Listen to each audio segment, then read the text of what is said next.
Hi there. Hi, everyone. Hi. Good. Hi, Nicola. Hi.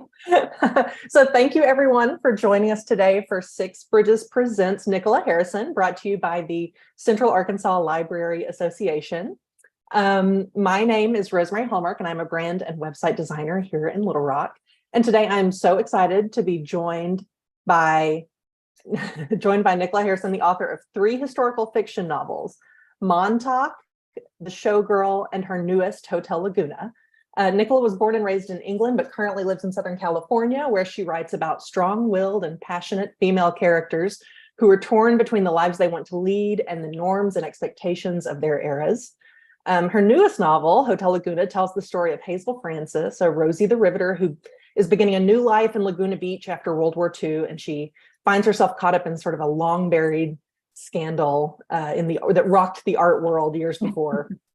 Hotel Laguna just came out on June 20th, but it has already been named one of the best summer books to take on vacation by Entertainment Weekly, which I can attest to, and one of BookBub's best historical fiction novels of summer 2023. Welcome, Nicola.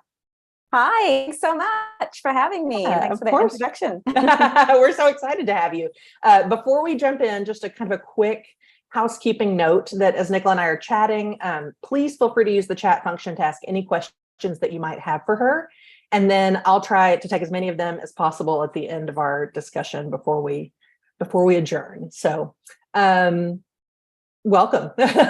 Welcome again. Hey. We're so glad to have you. I loved this book. I can't wait to really get into the discussion about it. But to start us off, could you give us kind of a brief description of the story in your own words? Yeah, absolutely. I'd love to. So Hotel Laguna takes place in 1946. And it follows the story of Hazel Francis, who's a young woman who has moved from Wichita, Kansas to Los Angeles, California to work at Rosie the Riveter, building airplanes, helping out with war effort on the home front.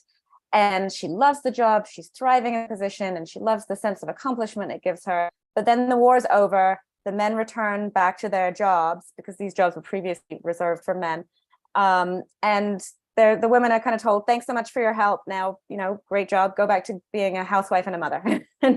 And she's like, she doesn't have a family to go back to. She's not married. So she's feeling kind of lost. And she ends up in Laguna Beach, California, sort of desperately taking a job with this artist, Hanson Radcliffe, who's an old, cantankerous guy, but also very famous. And as you mentioned, he's haunted by this scandal from his past that involves a Hollywood starlet. So Hazel ends up getting very involved in the art world down in Laguna Beach because it's a real haven for artists down there. And she sort of becomes determined to uncover this scandal from her boss's past. And she tries to enlist the help of a very handsome bartender who works at the Hotel Laguna. And so it's a lot of fun. But I would say ultimately this story is about love and friendship and determination and the realization that one small decision can change the course of your life in the most unexpected way. I love that. I love the book. So at one point there's another artist named Edgar. He's sort of Hanson's friend/rival, frenemy, if you will. Yes. And he talks about with Hazel about a moment that an artist has when they know they need to paint something. He says, and I'm going to read the direct quote here. It's all we want as artists: a moment, an object, a person, a vision that makes you want to drop everything and take your brush to canvas. As a writer, did you have a moment like that before you started this book? Was there something like an idea or a character that popped into your head and you were like, hold everything, I've got to write? Yes. That's so funny that you picked out that line, because I think I'd sort of forgotten about that line until you just read it. But I think as a writer, you kind of feel the same way. Like you desperately want to put your nails into some amazing topic or character or something. So for me, the thing was Laguna Beach itself, because I started writing this book in the midst of COVID. And I was living on the East Coast. We were on lockdown. And I'm like, well, I can't really go anywhere to do physical research. And I was sort of trying to decide on my next story idea. And I kept coming back to this idea of Laguna Beach because it's a little town that I have a lot of fond memories of. it's a real artist community. It's a beach town, yes, but it's also a real artist community. There's tons of, even to this day, there's tons of artists there and art galleries. And back in the day, it was sort of this place where all these artists would gather and go to and build their lives there. But I lived there right after college. So it was my first experience of living in an apartment with no roommates. So I had my first, paying salary job and my first sort of real taste of independence. So I have memories of living in this little place that I loved, but also my parents are both artists. My dad paints oil paintings and my mom does watercolor, and they've both exhibited their work in Laguna Beach in art galleries and in the art festivals. So I had this sort of behind the scenes knowledge of the art world down in Laguna. And so I wanted to incorporate all of that. So it was really the place of Laguna that I wanted to sink my teeth into. And Laguna is, correct me if I'm wrong, I've been a couple of times, and it's sort of almost frozen in time because so much of it was designed in a certain time period, and they don't really, am I making this is right. They don't they didn't really update a lot of the architecture, and it's like, it's all kind of, it was designed, right? Yeah, no, Yeah, you're absolutely right. It's like they preserved a lot of these buildings. Like Hotel Laguna is right in town, right on the beach, and it's this iconic building. And it's been around since the 30s. And so there's a lot of buildings like that are just are sort of frozen in time. Mm-hmm. Of course, there are other restaurants and things that are cool and hip, but yeah, it has that real sense of like nostalgia to it. Yeah. So that kind of leads me into my next question for you, which is about when you're doing research for a new story. You clearly have a ton of experience with Laguna Beach as well as with the art world there because of your parents. But how do you kind of approach the research for a book like this? You've got Rosie the Riveter's World War II. You've got this place. You've got this community. What is your research like for something like this? How do you jump in? Well, a couple things. So as far as the Rosie Riveter, so once I settled on the idea of Laguna Beach, then I had to settle on, okay, what time period am I going to sit this in? And when I decided on the 40s, right after World War II, I started reading about these women who stepped into these positions that were previously men's positions. Like, no, women had not worked in airplane factories, building engines and using rivet guns and all this kind of stuff. And so they took on these men's roles basically. And then afterwards they were like not needed anymore. And a lot of these women felt a sense of disappointment because they had this experience of like, hey, I can do these jobs, and make money. They made good money doing it. And so I was reading about it and I mentioned it to my husband one night and he was like, oh yeah, I think my grandma did that.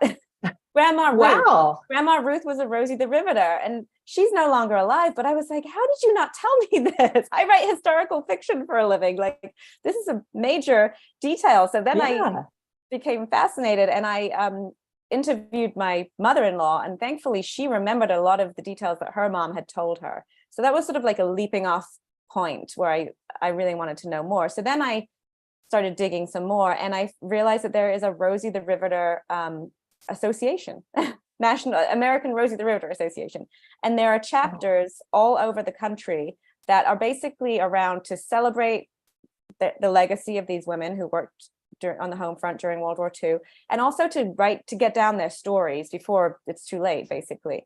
And so I got in touch with them, and they put me in touch with 3 living Rosie the Riveters who lived like half an hour away from where I live at a senior living home. And I got to go and interview them in person. One of them is 102, Phyllis. Phyllis. Helen and Rusty. But it was amazing getting to speak to them and hear their stories in real life. That's amazing. So that was great. And then of course, the other part of the research was, like you said, the art world in Laguna Beach, but back in the 40s, there's a big art festival called the Pageant of the Masters, which I incorporate in this book. And during COVID, I was emailing back and forth with a librarian at the library in Laguna Beach, and she was sending me articles and things like that. But once I was able to go into the library myself, she came out with this box, and she's like, there might be some things in here that you would like. and she brought out the original program from the 1946 pageant of the Masters. She had it. And so she was able to she was able to show me that. So that was amazing. It was like finding a, treasure box. Absolutely. And yeah, hearing all about how that show worked, and like also the advertisements for the different businesses and restaurants in the town at that time is like great details that you can put in to the book. Have you been to the pageant of the Masters? I have, yes. Oh my gosh. It's like as my best friend lives in Newport Beach. And as I was reading, I was texting her going, the next time I visit, we have to do this thing. Because this was a big part of the book, is that, as Hazel is sent to the Masters as a delegate, sort of. And it's they paint, they paint themselves in settings and backdrops, and then free as of you explain it. I'm sure you can. Well, I always wonder about that. I'm like, probably most people haven't heard of what the pageant of the Masters is before, and then it's almost hard to describe until you see it yourself. But what it is, it's a big art festival that they put on in Laguna Beach every year, and they're doing it this year. They've been doing it. They're actually celebrating their 90th anniversary this year, and they create vivant tableaus, or living pictures, or a huge life size, or the size of a stage, pictures of famous works of art that you would recognize, but they have put real people, real models in it, or people in it, that they paint the backdrops, and they use makeup and lighting to trick your eyes into thinking that you're looking at a two-dimensional image. And the last image that they always do is the Last Supper. And so you've got all the disciples and everything. And they include the locals in Laguna into these paintings. So they have to have the guys that look like the disciples and things like that. It's really neat. Amazing. Yeah, that was such an interesting part of the book. And of course, it's sort of the thing that the story is sort of leading up to. And so it's this great finale at the end of the story that I just loved getting to like read that through Hazel's experience with it. That was so cool. Yeah. So your other books, Montauk and the Showgirl and Hotel Laguna, are all sort of set between like the late 1920s, 1930s, 1940s. What is it about that time period that sort of keeps drawing you back? Well, I seem to be working my way through decades unintentionally. Like you said, I started with the 30s and I went to the 20s and now the 40s. I think I'm just really drawn to women's roles in history and basically women's history and what was going on with women at various times. Like in the 20s, for example, my book, The Showgirl, it's the flappers, women have just got the right to vote. And so there's a real sense of, they're speaking their minds and they're getting their sense of independence. And then what I like to study in writing about these decades is there's often a big step forward. And then when something big happens, it's kind of like a swing back. And so that happened with World War II. The women took on these roles working men's jobs. And then afterwards, they were kind of told, like, okay, stop wearing those overalls and pants that you got used to wearing and go back to wearing skirts and putting lipstick on and be feminine again. Mm-hmm. And it was sort of like a few steps back. Yeah. So I'm always you can't have a job. You have to go home and have babies. Like you have to be a wife. Yeah. Like, yes. And make sure the men feel, masculine and you go back to your feminine, roles. It's like, but I always like to write about women who are sort of a little bit rebellious and don't necessarily want to be put into a box. Yeah. And so how much do you think, as you're writing these characters, like Hazel was such a great main character because she was curious and bold, but she also had moments of sort of fear and vulnerability. She shows up in Laguna Beach with no money and no idea where she's going to stay that night. Yeah. So when you're writing historical fiction and you're obviously writing a different setting than you would in like a contemporary story, but how do you feel that those sort of historical settings form the attitudes and the decisions that your characters are making? Like, do you think that if the book had been set in a different decade, Hazel would have made a lot of the same decisions that she did in this story? Yeah, I think I try to really study up on the decade and like what they would and wouldn't do, and then often my characters are like pushing the boundaries a little. So I like it to be, as realistic as possible for the time period. And for me, I think that's one of the reasons why I really love writing historical fiction, is because there are certain boundaries that are created because of the time period, things that they could or couldn't do, or would or wouldn't do, or wouldn't be, you know, socially accepted if they did it a certain way.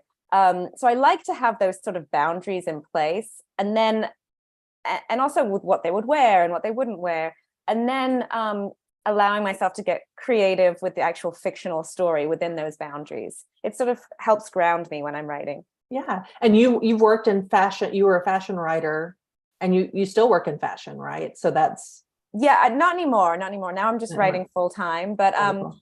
but I did. I was a fashion journalist in New York. I was the style writer for Forbes for a few years, and I love that. I find myself always wanting to incorporate those fashion details into my books. That's a lot of the fun research, is like researching what they would wear and incorporating those details in. Well, I think it helps so much to sort of just set the scene, really, because that's such a huge part of these different eras, is how, you know, in the showgirl, obviously, I'm sure that's a huge part of like what they're wearing is. Yes. You know, so I love that.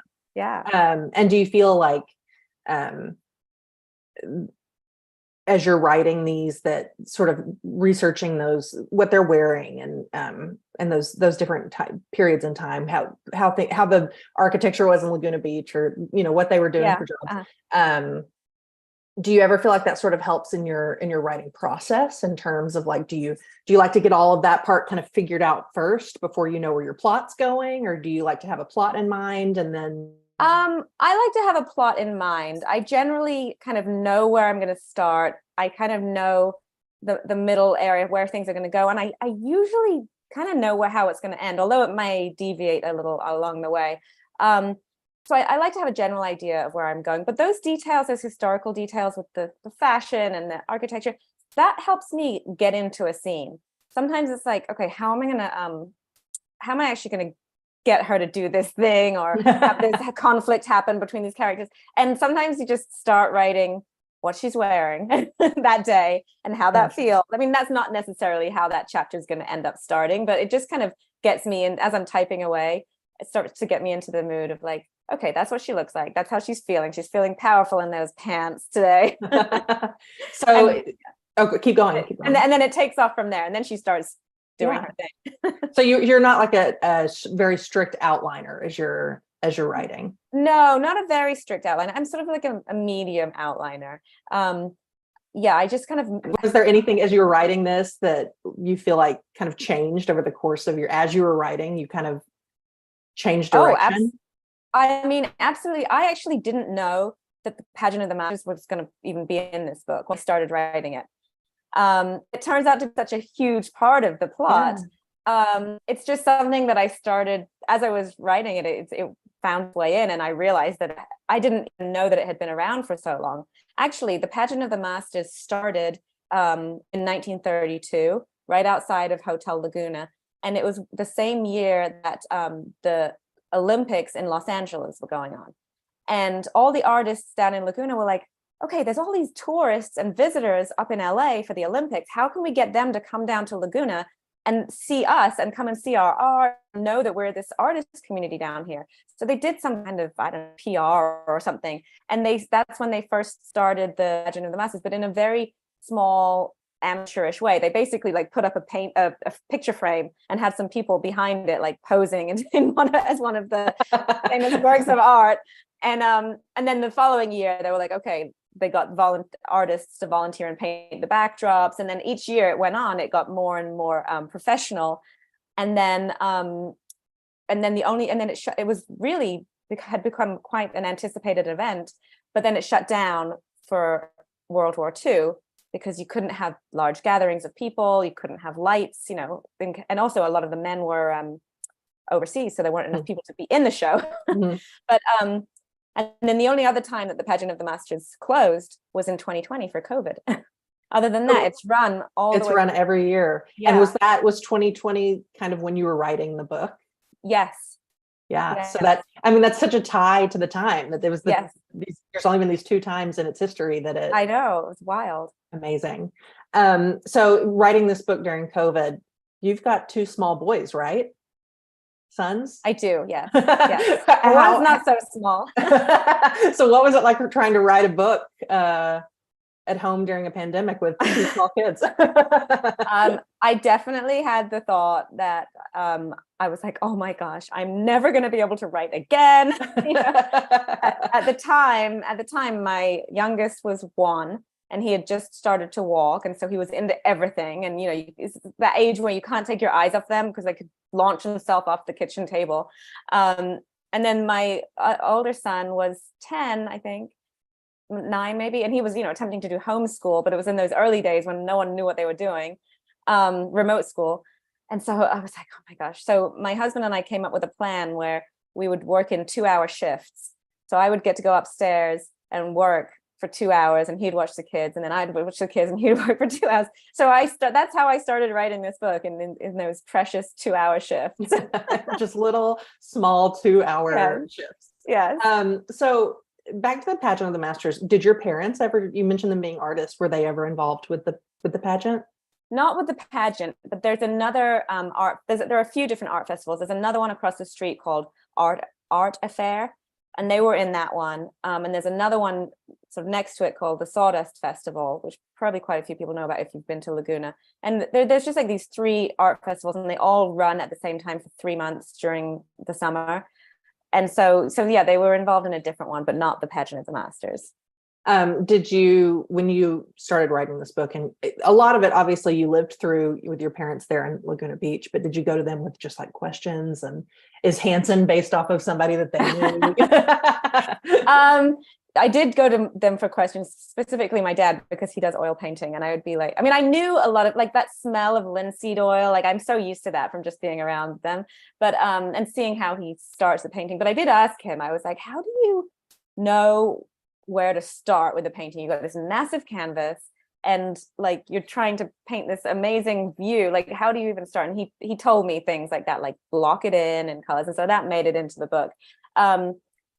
But Hanson is not based on anyone, on any real person. But I definitely did some research into the artists of the time. And it was really the California Impressionist movement is what they were kind of known as, in that their painting style was very loose, splashes of color. They were very inspired by the sunlight and by the sun in California and how it would sort of change colors of things. So they would paint things as they saw them. So they might paint a view at dawn and the ocean would be purple and the palm trees would be like a burnt orange color. And so they're these really bright colors, and it's a particular style. So he's based on sort of an amalgamation of the artists of the time and what I imagine like an old cranky artist to be like. Cranky old man. Cranky old man. Like. So, and he, one part of Hazel's job when she first goes to work for him is to pose nude while he draws her. How scandalous was that back in, the 1940s? Very scandalous, except not in the art world. Right. In an artist community, it's like, hey, that's just what we do. It's art, man. But outside of that little art world is very scandalous. And for her, who is sort of a fish out of the water in this story, she feels like, oh my gosh, what am I doing? So yeah, pretty scandalous. Uh-huh. And it could ruin her chances of marriage if she's seen in these paintings. But she has to take some risks. She has to take some risks. And she meets Jimmy, a bartender at the Hotel Laguna. And he's sort of a part of her story as she's learning the ropes around Laguna. I loved Jimmy. He was just so lovely. Yeah. And I wondered as I was reading if you had a favorite character as you were writing that you just really felt, specifically a favorite sort of side character that you felt. Because of course, like I'm sure you feel connected to Hazel and to Hanson, but I always wonder if there's like a side character that really just like sticks out to you. And he's got a small part, but he's very memorable. Yeah. Well, I also loved Jimmy. I just thought he was very sweet, and I just loved him. I also love Scarlett, who is the young Hollywood star or wannabe star who comes into the picture.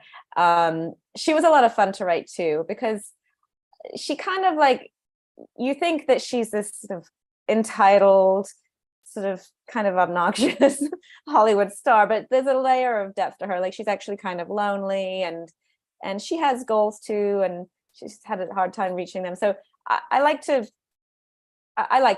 her too. She was fun. She was complex. Yes. She was layered, and I also thought Edgar was pretty layered as well. Yes. And so yeah, those are always fun characters. Do you have like a certain type of character that you love to write?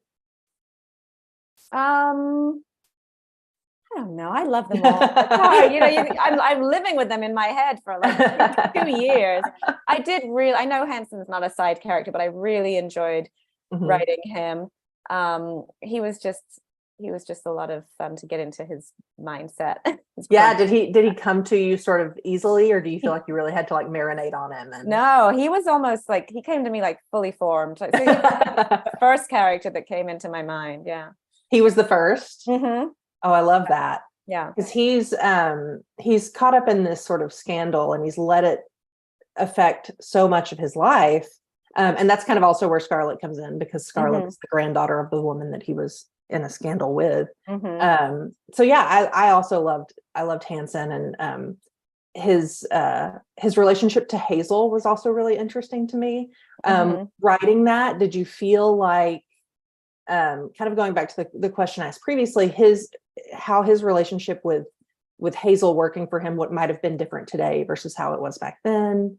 Like that sort of older man, that dynamic of like cranky older man and his sort of his go get him assistant who's really trying to. Yeah, I mean, if that was today, I mean, he'd probably be like in the, I don't know. I don't want to give too much away. It would be different. It would be different if that was written now. Let's just say that. So if you could go back to any of these decades that you've been writing and researching about to live in yourself, which one would you choose? Oh, I would definitely go back to the 20s. Yeah. Yes. Just any reason why? Well, it just seemed like a lot of fun. There was a lot of dancing, a lot of, maybe a little too much drinking, but the fashion, that's the main reason. Like, the fashion just seemed like so glamorous and gorgeous. All those flapper dresses and so many sequins. I love that. So I am going to go and see if we've got a question in the chat here. Did you consider setting the book in any other periods before settling on the 1940s? Maybe the 50s or 60s? That question's from Mark. Oh, I mean, I certainly, what I do, like, for some reason with me, at least so far, I tend to decide on a book. I decide on the place first that I want to write about. And then I start digging and researching, okay, what was going on at the different times? And I read up on it. And I think as soon as I latched onto these Rosie the Riveters after World War II, I think I was like, that's my time period. That's what I'm doing. And so I didn't really consider the 50s or 60s. However, I'm considering the 50s now. Oh, for your next project? Yeah. Well, I'm halfway through. So it's happening. You have considered it. What can you tell us about that? Oh, well, not too much, because I haven't finished, so I don't actually know exactly how it's going to end. But it's set in the 1950s, also in Southern California, in a town called Balboa Island, and which your friend who lives in New York. Yes, we've been to Balboa Island. Yes, it is not far from Laguna Beach, but it has a totally different feeling to it. It's almost got like even to this day, it's got a 50s vibe to it, I think.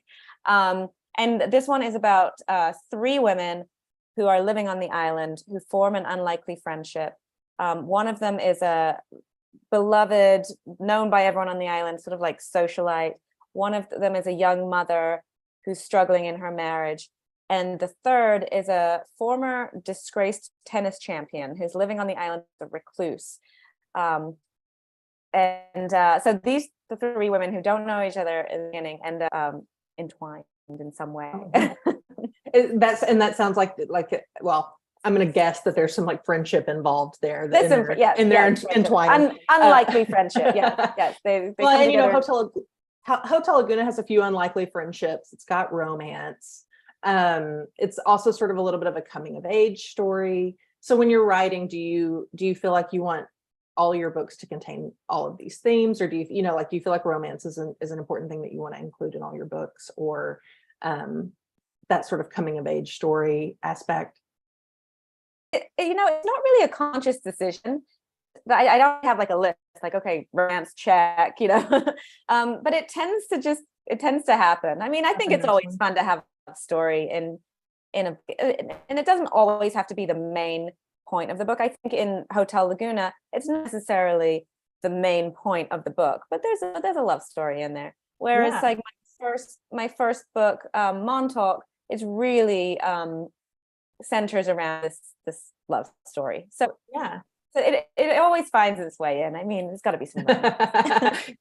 A little romance as a treat. A little. Yeah. Well, and so since you're writing another one that's based in Southern California, when you're writing these books that are based in Southern California as opposed to somewhere else, does it come a lot easier? But the research aspect of the location, does it come a lot easier? Do you feel like you do the same amount of research that you would for somewhere else, or do you kind of get hung up on the details because you know so much? I mean, I just enjoy writing books that I live close to, that I can go there and like literally walk the streets where I'm setting scenes. My first two books, Montauk and The Showgirl, took place on the East Coast, and I was living on the East Coast at the time. Yeah. So now these two, now that I live in California, I like setting them here. I don't know. It's just fun. It's just fun to do that. I don't think I get too wrapped up in it, but it's nice to be able to go to the local library of the town where you're writing a book, and first of all, just do research there, and then also just sit there and write out some scenes. Yeah, absolutely. I love that. And I feel like there's also more opportunity to then be able to meet real people who lived through, a certain event that happened in the book. So that's nice too. Like Phyllis. Phyllis the Riveter. Did you feel like, as you were sort of interviewing Phyllis, that you mentioned there were three, I think, Rusty and Helen and Phyllis. Rusty and Helen and Phyllis. Are there any aspects of their personalities that you feel like ended up showing up in Hazel a little bit, just besides the actual work that she did? Probably. I don't know. I don't know.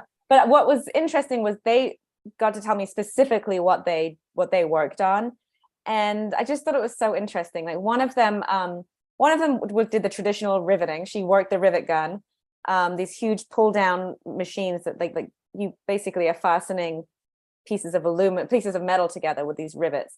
And another woman worked this big hydraulic press that pressed the sheets of metal into the shape that they need them to be for the sides of the airplane and the wings and things like that. And another one worked in the actual nose of the airplane. She was very petite, so she was like the perfect person to get in there and do all the little things that she needed to do. And I thought it was funny that also the government at the time, they would put out these posters encouraging women to, sign up to work these jobs.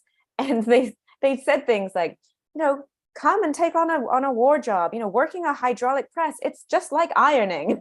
And you can use a rivet gun to fasten these pieces of metal together. And it's a lot like sewing. If you can sew, you can do this. So that's funny. Amazing. So that's, I mean, that kind of stuff, those little details that you're learning, you're researching. Do you try to sort of fit as many into the book as possible, or do you feel like there was so much that you learned that didn't make it in? Yeah, I mean, it can't all go in, because otherwise it'll end up reading like a textbook. But what I tend to do is anytime when I'm reading through books and doing research, I take notes in a notebook. Anything that jumps out at me as interesting, I jot it down. And then at some point I just close that notebook and I put it away and I just start typing. Of course, I'll go back and reference it if I'm looking for something, but I try to just anything that jumped out at me enough that's really interesting. If I remember it from writing it down and it makes it in, then that's great. But it feels like it has a reason to be in there. But I try not to cram it all in, because it can really start to feel, otherwise the reader will feel the research, and that is never what I want. Never good. Yeah. So are you just sort of at parties, are you just constantly on all these historical folks in research? Oh, I missed what you said a little bit. Like at parties, am I just like what spilling some research? Yeah. Giving all the cool historical details that you've learned, all the little factoids from your research. Only after the book's published. I don't give away my details beforehand. I love that. Let's see. Okay, so any other questions? I'm doing a last call for questions. I had no idea before we started talking that your parents were both artists in the community in Laguna. Yeah. I love it. I loved incorporating that. Are we frozen? I think maybe we're frozen for a second. Okay, we're good. And actually, my parents used to exhibit at a little gallery called the Quorum Gallery in Laguna Beach, and the apartment that I lived in right after college is right behind the Quorum Gallery. So in the book, that's exactly the gallery that Hazel ends up sort of helping out at a gallery, and that's the gallery that I imagined when I was writing it, and the little apartment that she lives in is the one behind the gallery. So it was like that's a real place. That's so neat. Yeah. Was there ever a moment where you thought you might paint or follow in your parents' footsteps and be like a fine artist like they were?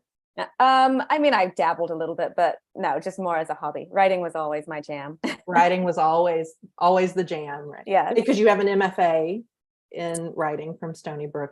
Yes, and even in college, I studied English and creative writing, so it's either I was just trying to avoid doing any math or science, or I really knew from an early age that that's what I wanted to get into. I was an English major as well, and I can tell you, I was avoiding math and science at all costs. Yeah, calculus, what?